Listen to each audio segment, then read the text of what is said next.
You've told yourself retirement is supposed to feel like rest, and for a while, it does. Then one morning you wake up and realize you don't have anywhere to be. Nothing is waiting for you. Nobody needs what you know. Earl Johnson felt that. So, he did what a lot of men do when they don't know what else to do. He went outside and started digging. He wasn't trying to build anything. He just needed somewhere to put his hands. Earl Johnson was 70 years old when the pandemic arrived in rural Georgia. He'd spent 31 years driving a delivery truck for a regional grocery distributor. Retired at 68, a little early at his doctor's suggestion. His knees weren't great. His back was worse. He lived alone on a half-acre lot outside of Valdosta, the same house he'd owned since 1984. His wife, Carol, had passed 4 years before. His son lived in Atlanta, called on Sundays. The first year of retirement, Earl told people, he was fine. He watched the news. He took walks.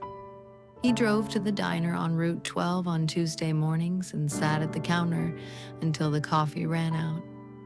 But he would tell you now, and he's honest about it, that he wasn't fine. He was disappearing a little every day. I kept waking up and thinking, now what?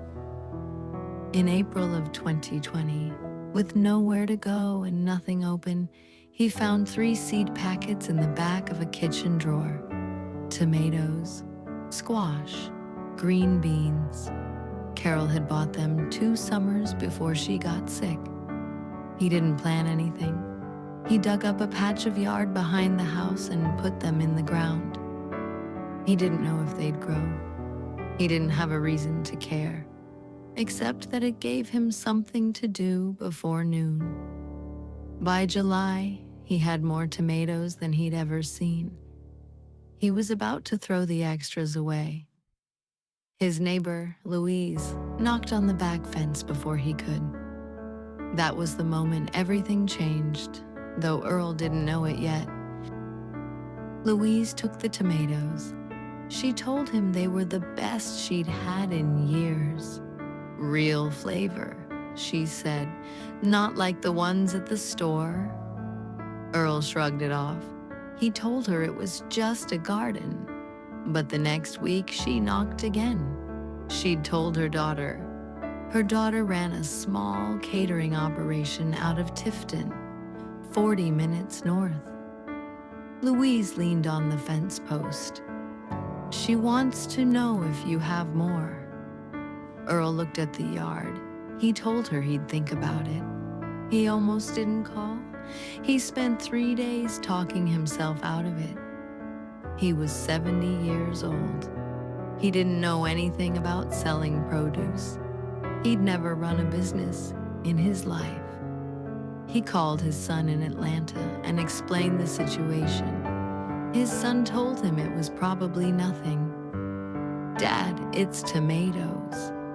So Earl let another week go by, then another. Then the catering daughter called Louise again to ask if he'd decided.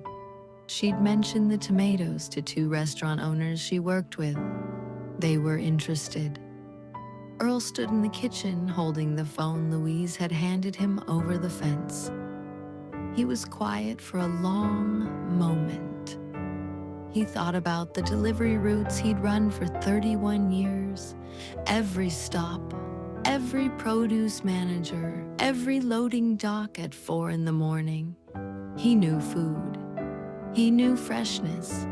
He knew what people actually wanted before they knew how to ask for it. He called her back. The first delivery was 12 pounds of tomatoes in a cardboard box in the back of his pickup. The restaurant owner, a woman named Diane, who ran a farm-to-table place outside of Valdosta, cut one open at the back door and tasted it without saying a word. She looked at him. Can you do this every week? Earl told her he could try. He went home and dug up more of the yard. He called his son, not to ask permission, but to tell him what he was doing. Then he started reading about soil, about rotation, about growing seasons in southern Georgia. He asked Louise's son-in-law, who'd farmed cotton for 20 years, what he didn't know.